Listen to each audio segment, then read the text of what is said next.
Welcome to the Meb Faber Show, where the focus is on helping you grow and preserve your wealth. Join us as we discuss the craft of investing and uncover new and profitable ideas, all to help you grow wealthier and wiser. Better investing starts here. Meb Faber is the co-founder and chief investment officer at Cambria Investment Management. Due to industry regulations, he will not discuss any of Cambria's funds on this podcast. All opinions expressed by podcast participants are solely their own opinions and do not reflect the opinion of Cambria Investment Management or its affiliates. For more information, visit CambriaInvestments.com. Today's episode is sponsored by The Idea Farm, my own private, curated research service that gives investors access to research reports often used by the world's largest institutions, funds, and money managers. These reports come from some of the most respected shops in investing, many of them costing thousands of dollars. We also send our favorite investing podcasts from the past week, so you can be sure to only listen to the best of the best. Also included in the subscription, we send out our quarterly valuation updates, like the CAPE ratio, so you can see which countries appear to be the cheapest for new investment dollars in the stock markets all around the world. We also have the Quant Backtester, which allows you to evaluate various strategic and asset allocation strategies going back in time. So all this can be yours with a subscription to the Idea Farm, and best of all, you can try it out for a free, no-risk 30-day trial. Are you ready for an investing edge? Visit theideafarm.com to learn more. What's up, everybody? Another great show today. Our guest is a data scientist and author of Everybody Lies, Big Data, New Data, and What the Internet Can Tell Us About Who We Really Are, which was a New York Times bestseller and an Economist Book of the Year. In today's show, we're focused on what we can learn from alternative data. We start with our guest's first book and how mining Google search data taught him things about racism, abortion, and yes, even some of our sexual preferences. Then we turn to his upcoming book titled Don't Trust Your Gut, and hear what the data says about how to live a better life. He walks us through the takeaways for finding a spouse, living healthier, and being happier. If you're a data geek like myself, you'll definitely want to listen into this one. Please enjoy this episode with data scientist and best-selling author, Seth Stephens-Davidowitz. Seth, welcome to the show. Ready to rock. I was reading your new book, which will hit the shelves this spring, and I wasn't sure which Seth I was going to get. Was I going to get competent-looking glasses and beard Seth? Was I going to get Eminem Seth? Was I going to get the shaved head? Pathetic-looking Seth? Which one? And I'm in the middle of writing a book, Seth. Yeah, I requested that the video be turned off to not see the incompetent-looking Seth, so. Give us the backstory. So that my new book, Don't Trust Your Gut, is how you can use data to make better life decisions. And there's all this research on how much your face matters in like how far you advance in life. And they can predict with great accuracy which politician is going to win an election based on which one looks more competent to people who have no idea who these politicians are, which is actually incredibly disturbing. You'd like to think that we pick our politicians based on who has the best policies, who makes the best arguments, who's willing to work the hardest. But it frequently is just someone who looks like, yeah, that person knows what they're doing. I wonder how much that has been co-opted by, you could date this back probably to the time of Kennedy and Nixon with the first televised debate, but I wonder how much this has made it into campaign headquarters where they're straight up running surveys and A/B testing where they're like, look, this person's awesome, but they sort of look like a moron. So all the polling shows that they just do not look competent. Therefore, we can't run them. Like, is that something people actually, do you think that goes on behind the scenes yet? Well, if you're talking about presidential race, I think the people that everybody focuses on as possible presidential candidates are ones who have advanced so high in part because they do look the part. So once you get to that level, kind of every candidate looks presidential enough, although even in the presidential elections, it makes, I think, a pretty big difference. So at the start of the Democratic primary, I was writing about this research. Alexander Todorov, I talk about in the book, is the leader of this field. And so people knew that I was writing about this, and they said, so who looks the most competent in the Democratic race? And I said, I kind of first made the point that at this level, like all these candidates look competent. They all were really good looking in high school and had that kind of charismatic, attractive appearance. But I said, that said, like Biden to me looks by far the most like a president. He kind of has that Michael Douglas presidential look, and then he ended up winning. So I think even at the presidential level, it makes a huge difference. Anyway, so this is depressing. But the other thing that this research has shown is that people can vary a fair amount in how competent they come across. So it's depressing that people are so superficial, but maybe it's a little less depressing that at least we have some control over what we look like and how we come across, and that a person with a mustache will come across as very different competent level than if the same person had a beard. Person smiles, person wears glasses or doesn't wear glasses. All these things can have a big impact. So that kind of motivated me to say, okay, I'm like kind of a typical nerd. I would say I paid very, very little attention to what I look like. I think nerds just kind of drastically underweight the importance of appearance in life. So I had horrible fashion sense at times in my life. At times I didn't take great care of my skin. Like I was just not the most focused on my appearance. So I'm like, now I know the data. I got to respect the data. Like it really does matter how you come across, what you look like. Let me see if I can use my nerdiness to improve my appearance. And I kind of came up with this 3-pronged plan, which I call World's Nerdiest Makeover. We're first using this app, Face app, this popular app. I created a whole bunch of AI versions of my face, which I include in the book, Don't Trust Your Gut.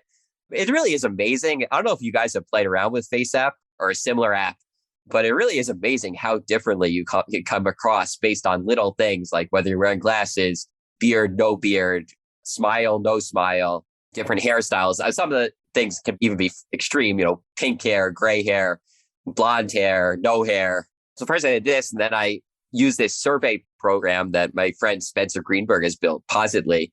And I basically showed a whole bunch of people all these different versions of myself and said, which one is more competent? And I didn't have to actually change the way I looked at all. I just put the versions out there into the world just based on the AI. And then I found that there are these huge differences in how I come across.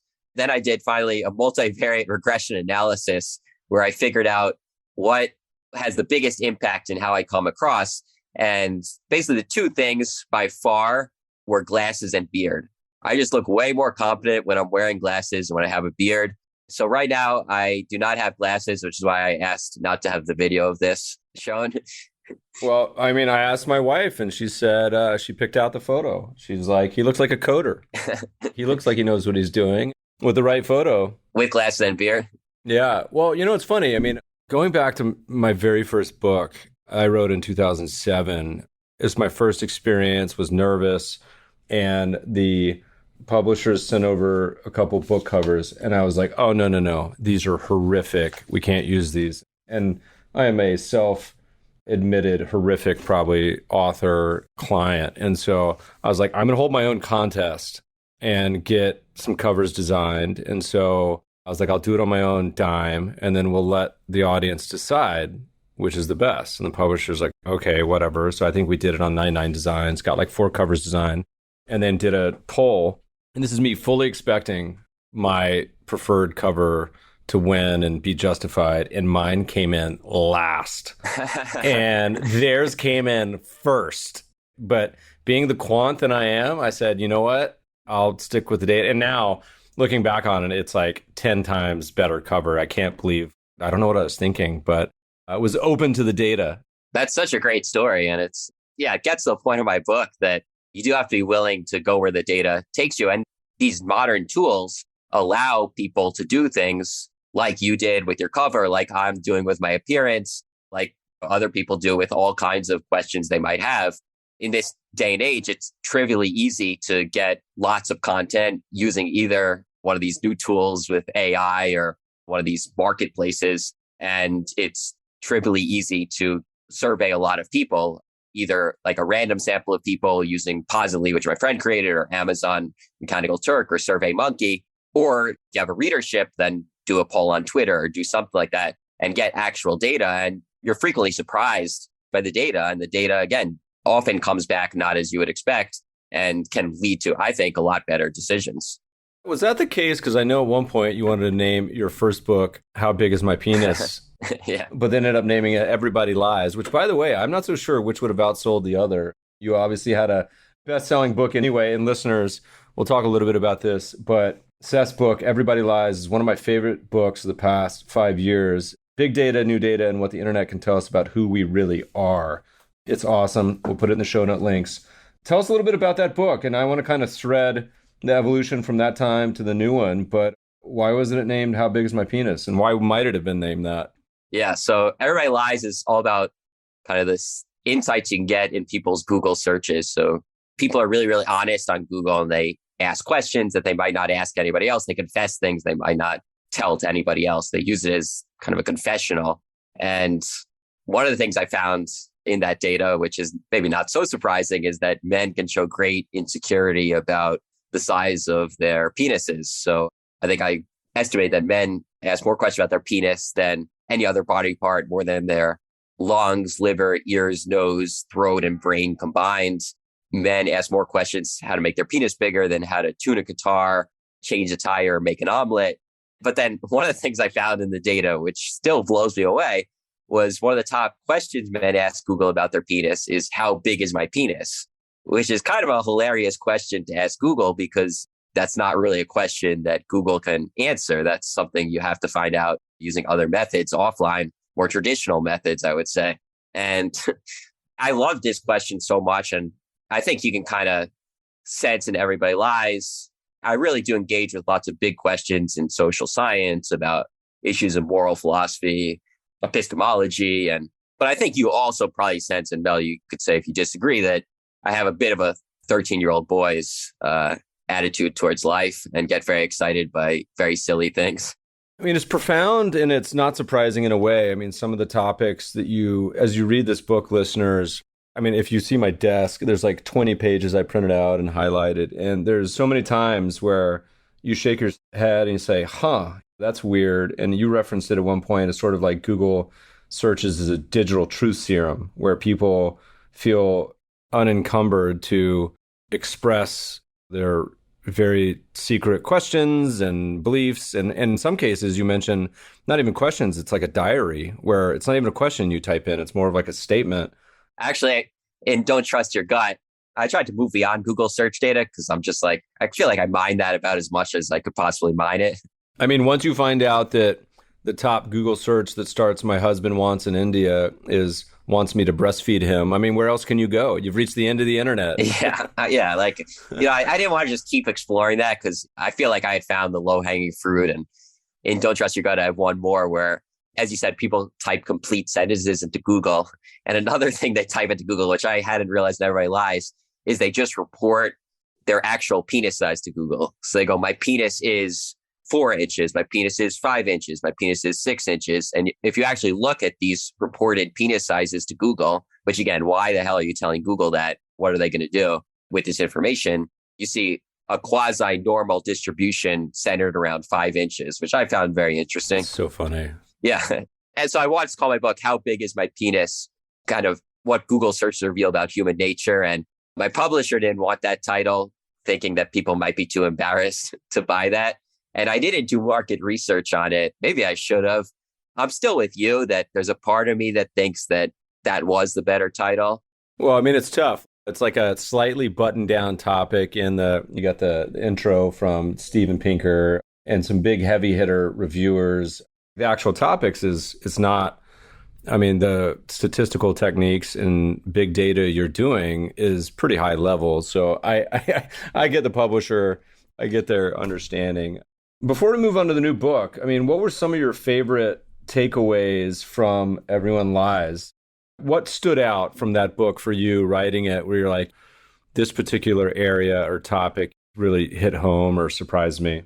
Husbands wanted their wives to breastfeed them in India and a little bit in Bangladesh and seemingly nowhere else was just like, that blew my mind because it's amazing that something like this can develop in one part of the world and not be talked about kind of just entirely under the surface and be uncovered in anonymous and aggregate search data. So kind of really interesting and kind of profound as far as how sexual tastes develop. Leads to interesting questions. Well, what happens in a society? What causes that preference to develop? But the other thing I don't like about that fact is a lot of people use it to like make fun of people. And I said in one interview when I was promoting the book, like data from porn and Google searches tell us that everybody's weird, thus nobody's weird.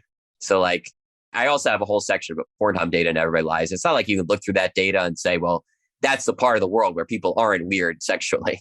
I don't even know what that means. It's almost like a takeaway that in 2021 that the wide spectrum of behavior and fascination and interest is almost like a freeing sort of revelation for a lot of people. And I'm talking specifically about sexual behavior.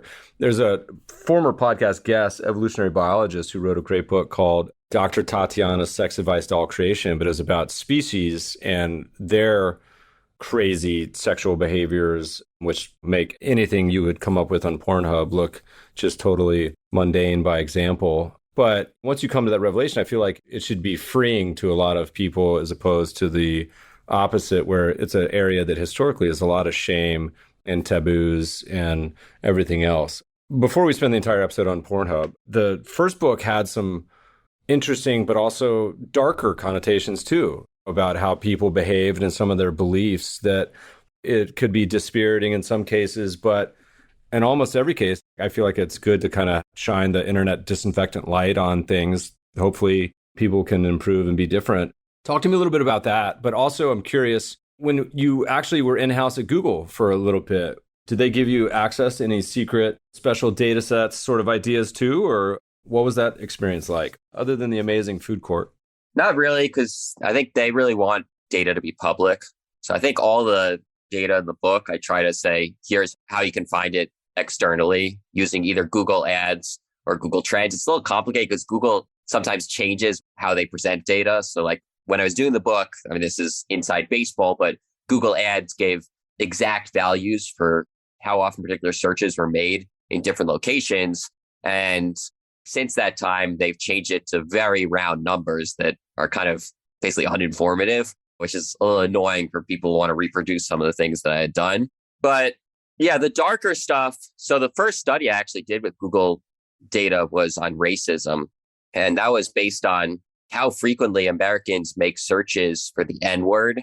Although actually it's gone down over time. But in the time period I was looking, Americans were searching the N-word as frequently as they were searching migraine, Lakers, Economist, Daily Show, kind of millions of times every year. And these searches, initially I saw this and said, okay, well, people are just making searches for rap lyrics. It's kind of been long known that the N-word is used frequently in rap songs. Well, it turns out the version used in rap songs is the version that ends in A, almost always, not in ER.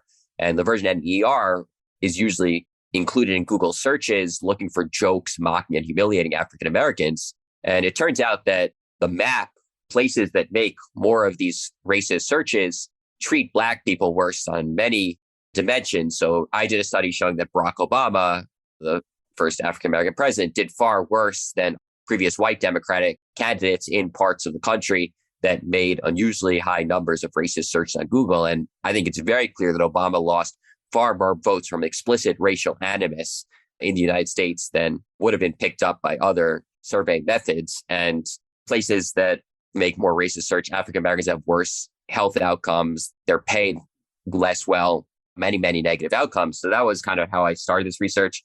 I did research in do-it-yourself abortions. So it turns out, actually, anybody could do this at home. You go to Google Trends and you just do self-induced abortion. It's a topic on Google. And basically the map of Google searches for self-induced abortion almost perfectly matches parts of the United States where it's hardest to get a legal abortion.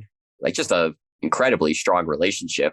And I kind of looked at other evidence that suggests there probably are a large number of abortions in the United States that aren't going through official methods these days. And yeah, there was a lot of dark stuff in that book, partly because I think the tool kind of lends itself to analysis of dark topics, because people do turn to Google when they're in trouble, when they're looking how to give themselves an abortion or having racist thoughts or suicidal. There's some research on suicidal ideation, depression, mental health problems.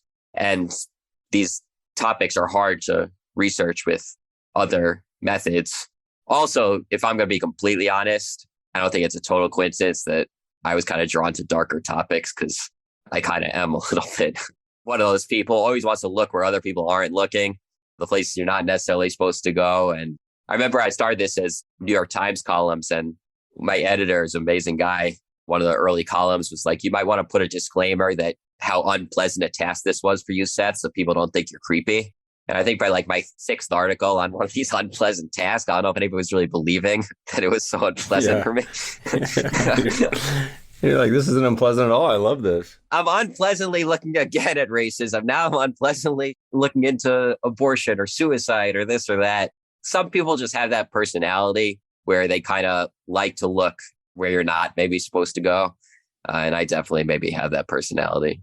I mean, there's obviously been an explosion in your field in the last decade. I mean, obviously the prior decade getting popularized with popular topics like Moneyball, other popular topics like advertising and how quant and analytics can influence everything from elections down to why I buy so much stuff off Instagram.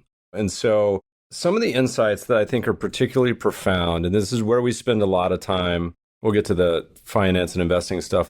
My old man used to have a phrase when I was doing something particularly stupid as a child or as an adult, he would say, look, you're optimizing on all the wrong parameters. And it sounded so eggheady and dismissive at the time, but it's a pretty profound insight. And you hit a couple of these topics. I'd love to just dive in on a couple. One that was super fascinating is the dating and sort of like what people look for in a life mate and then resulting what parameters determine success in a life mate and how those don't necessarily line up. Can you tell us a little bit about that?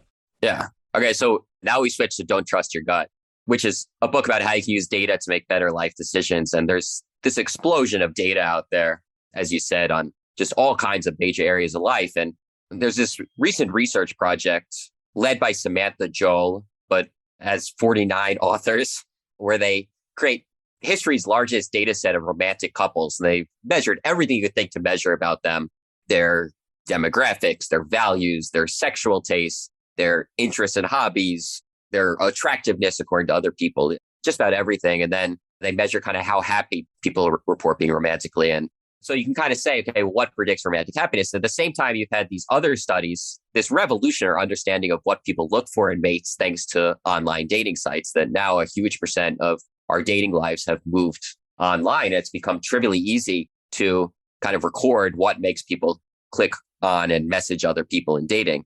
And comparing these two kind of literatures, the Samantha Joel, What Makes People Happy, and the online dating, which is a whole bunch of researchers, What Makes People Pick Someone Else, is really, really interesting.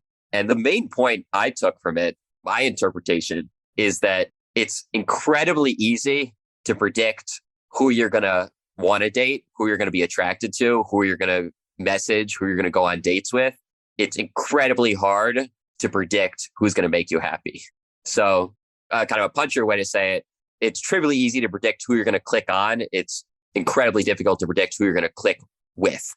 And I think one of the things you see is that people are drawn to all these like shiny traits.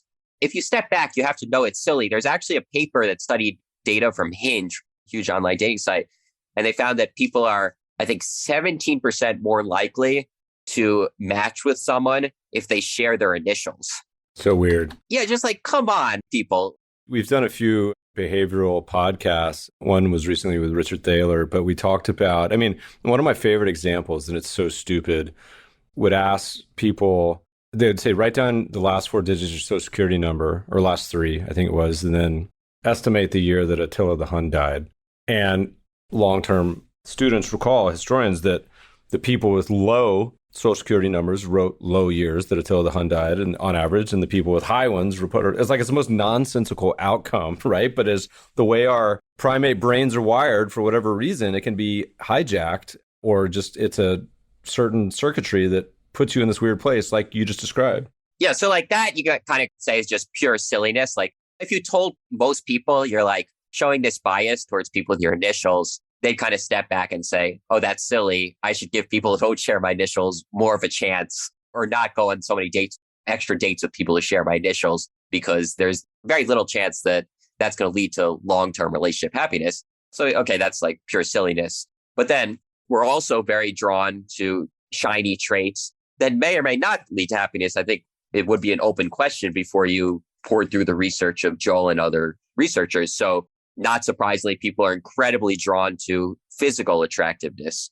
That's kind of the number one trait that people look for in online partners. It explains 30% of male pickiness in online dating and 18% of female pickiness in online dating heterosexual women are drawn to taller men, people are drawn to people who are similar to themselves on other dimensions, not just their initials, a whole host of dimensions, being creative, sharing a similar occupation, similar background, having gone to the same school. People are drawn to people of certain occupations that they find very interesting or alluring or lucrative. And so lawyers, it turns out, are the sexiest men in online dating sites. I didn't know this. That's a surprise. What's your observational guess as to why that is? The other thing is it's controlling for income. So it's not just that lawyers themselves, it's not just because lawyers tend to make a lot of money. I don't know, because the other ones, if you look at that, the chart, which is from work by Hitch, Hortashu, and Ariely, the other ones are like people who tend to help other people. So you have law enforcement, firefighters are really high, military people, and health professionals. And then there's lawyers who many times are kind of made fun of for being kind of greedy and shady and not necessarily good for society. So it's a little bit of hard to explain outlier. Maybe it's one of those things like Law and Order was such a popular show. I don't know. It'd be interesting to like study how these preferences change as different TV shows wax and wane in popularity. Well, right. You had that there. That could be your next study. I mean, you had the great description of, I recall very vividly, despite growing up in Denver, I was obviously a big Broncos fan. Yeah. You were a big Knicks and Ewing, but Denver didn't have a baseball team. So I was a huge Mets fan, but I would have been like 8 years old when that happened. So going back to your chart about when people came to like certain sports, and it'd be really interesting to see like peak popularity of certain shows. Interesting. So did you become a Rockies fan? I did, although the transition for me has been odd because I used to be a huge baseball fan. We used to have season tickets to all the Rockies games right when they came out, and they kind of exploded on the scene with this really fun team for the first 5-10 years. And then it's sort of like slowly turning into like a Jets or organization that just like is totally irrelevant usually. So it's frustrating. But the Galarraga Bichette days, man, I tell you, they were fun. Was Todd Helton that year, or that was a little bit later? Yeah, he was on the tail end of it. But they used to be, when they first came out, they were in Mile High. So they had a football stadium worth of people. So it's just crazy going, anyway. Well, then, as I talk about don't trust your gut, being a sports fan seems to be just a mistake from happiness perspective. Right. Oh, that's such a good example. Look, I want to touch on one or two more things. I don't want to give away everything in your book because it's so loaded with ideas and insights. But I just want to follow up that all these traits that people look for in dating just don't make people happy. There's now clear evidence that if you look at 11,000 couples, those who end up with hot people are no happier than those who ended up with less hot people. Those who ended up with lawyers don't report being happy. Those who ended up with accountants, who maybe are considered less attractive in the dating market. Women who end up with taller males don't report being happy. So I think it goes to your dad's point that there's clear evidence now that there's a drastic disconnect between what people are optimizing for in dating and what maybe they should be optimizing for if they really wanted to be happy in the long term.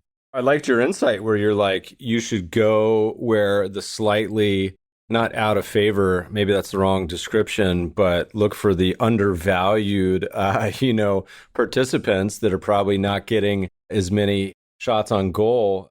I'm a quant value investor, so this speaks right to my heart. So tall girls, there you go. That's a big one. Look for the tall girls. I'm actually living that a little bit because my current girlfriend is 5'10". She's going to probably listen to this and be like, dude, you selected me because of an algorithm. This is bullshit. But she's also attractive, which I say not to focus on. So there you go.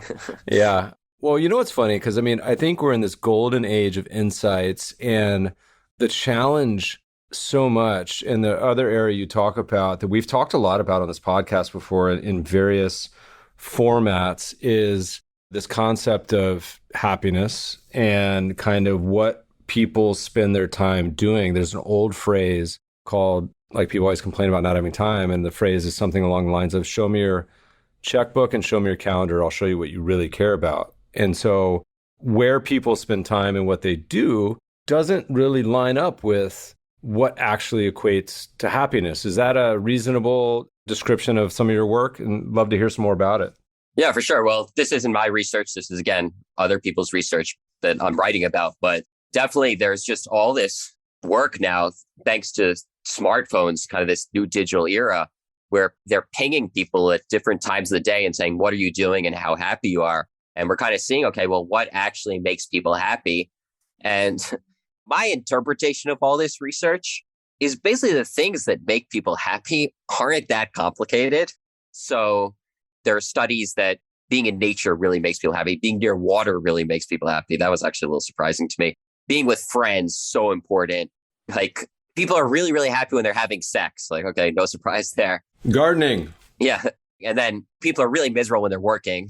So it's like, it's not rocket science, but then you look at modern society and we're just so horrible at filling our days doing the things that make people happy. So this actually was my own study where I said, okay, they've done this. These researchers have found these are the activities that make people happy. Let me compare. There's actual also data from American Time Use Survey on how people spend their days. What percent of the day are people spending doing things kind of in the activity regions that make people happy? And the answer is a very small percent of the day, that basically the highest happy activities, I think we spend about 2 hours a day on, and the least happy activities we spend almost 17 hours a day on, and the medium activity about 5 hours a day. And if anything, this has gotten worse over time, according to the American Time Use Survey. The American Time Use Survey started in 2003, moved to 2019. And over time, if anything, we're spending more time doing activities that don't make people happy. So sometimes I just kind of want to present the data to people so that you kind of just keep in mind. In some ways, it's somewhat similar to romance, just so many areas where the media or our own brains are just constantly tricking us, trapping us away from focusing on what's really important. It can be humorous at times. I tried to write the book in kind of a funny way, look at us silly people, but it's also kind of profoundly sad because it's not that hard. The things that make people happy aren't that hard to achieve. It's not that difficult to spend more time in nature. It's not that difficult to have sex. It may be difficult to have sex with a supermodel, but it's not horribly difficult to get some romantic partner, some romance in your life. It's not hard for most people to make at least some friends. And if you have friends, you can spend time with your friends. It's not that hard to go on hikes. It's not that hard to go on walks. It's not that hard to garden, which makes people happy. All these things, they're not that hard, but we spend so little time doing them. So I was kind of hoping that people would kind of read this book, look at some of this research, and hopefully turn to this book again when you're going through tough times. Ask yourself, if you're not happy, are you doing the things that scientists have found make people happy? And my guess is that a large percent of the people who answer no to are you happy aren't spending a large portion of their day doing the types of things that make people happy. I've made a very intentional, concerted effort, particularly over the last 5 years, to try to implement this. And looking at this laundry list of terrible things that make people unhappy, obviously commuting. I tell my coworkers, I'm like, look, you're an adult. I'm not going to judge you. But if you're commuting an hour each way, that's up there with pure misery. So reduce meetings, that's a big one. Obviously being sick in bed. The working one, which is a hard negative, I think you mentioned this in the book. It's an old Hemingway quote. I think it's Hemingway. I'll have to look this up. But he had some advice. He's like, only work with people you love, which is easy advice. But the takeaway is that you say in your book, it's if you work with people you like, your friends, it's a totally different outcome than if you don't. But there's two big ones of the modern age, which is obviously browsing the internet and texting, social media, which I think are going to prove to be more and more addictive and misery inducing. So I've turned off every single notification on my phone, which has been a huge positive, deleted a bunch of the apps, and don't regret it at all in any way. There's two I disagree with, though. Sports. No. Sleeping. How can sleeping be so low? I was like, everyone I know loves to sleep. Why is sleeping such a low? Maybe they're not getting enough sleep. That's a little bit of quirk of the Mappiness project, where they put together sleeping, resting, and relaxing. So it may be that resting or relaxing could mean lying on the couch doing nothing. And that's kind of grouped in with sleeping. And I think some of these you shouldn't take too literally. I just kind of wanted to put the whole chart there. So, and then the other thing, so I did my own study with Spencer Greenberg on this. So Mappiness has produced, which is started in part by George McCarran, this brilliant scientist. So Mappiness has produced this chart of kind of what activities make people happy. Let's just survey people and see if they can guess what make people happy. And again, the happiness things, when you step back and think of them, they're not rocket science. So again, you would have guessed that sex makes people happier than being sick in the bed. Commuting, whether you would have guessed it, certainly that's gotten a lot of attention as an unhappy activity over the years. So I think it didn't shock people so much. But there were some definite misassessments. And I think one of the things was that people seem to exaggerate. I think there's a strong tendency to exaggerate the value of passive activities and to not appreciate the value of active activities. So some of the things that are very high on the list of making people happy, when you actually ask people at the moment they're doing it, how happy are you, are things that take a little energy to get up and do. Obviously, a great example of that is sports, running, exercise, singing, performing, socializing, bird watching, nature watching, exhibition, museum, library. But it's funny, all 10 of these, the top 10, are some form of physical activity or experience across the board. And I think everyone starts to understand that. And the challenge for a lot of people too is if you look at, there's a good book by another social psychologist called Happy Money, but it's this concept of like a lot of people spend so much time focusing on how to make money, but then they also don't spend it in a way that really optimizes for happiness either. And so a great example for me is, I said the other day, 100% of the time, probably when I go surfing and I'm terrible, I love it. And I'm so happy afterwards. I don't think I've ever regretted going. But still, if you have me at the morning, early in the morning with a coffee, I look outside, I'm like, it looks a little cloudy or the waves are a little small. And for whatever reason, that just initial inertia tends to be like the hindrance. I don't know. Yeah, and I would say that happiness science basically says that your experience is fairly universal, that you have to get over that inertia. You have to get over that feeling of, to do things if you want to be happy. And it's the book called Don't Trust Your Gut. And I think one of the ways our gut leads us astray is it's constantly tricking us to lie down and do nothing and sit on our couch and get on social media or watch TV.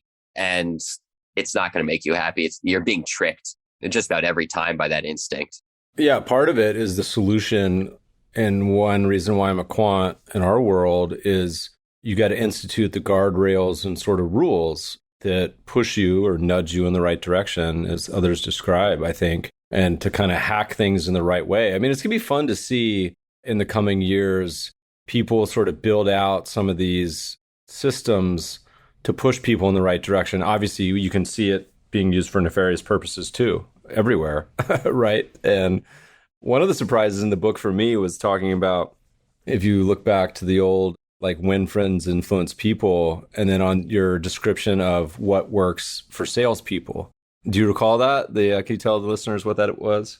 Yeah, it was this awesome study where they studied, I think, more than 60,000 Amazon Live videos. I didn't know what Amazon Live was, but it's basically a way for people to sell things by video, kind of pitch their product and sell it. And they use deep learning and artificial intelligence to basically code everybody's emotion when they're selling something. So are they happy, angry, sad, surprised?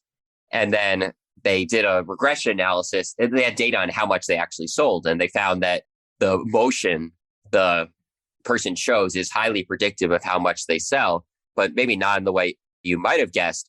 So one thing that wasn't surprising is that people that are angry or sad sell much less product. But one thing that was, at least to me, very surprising, it sounds like to you surprising, is that showing joy or surprise leads to less sales.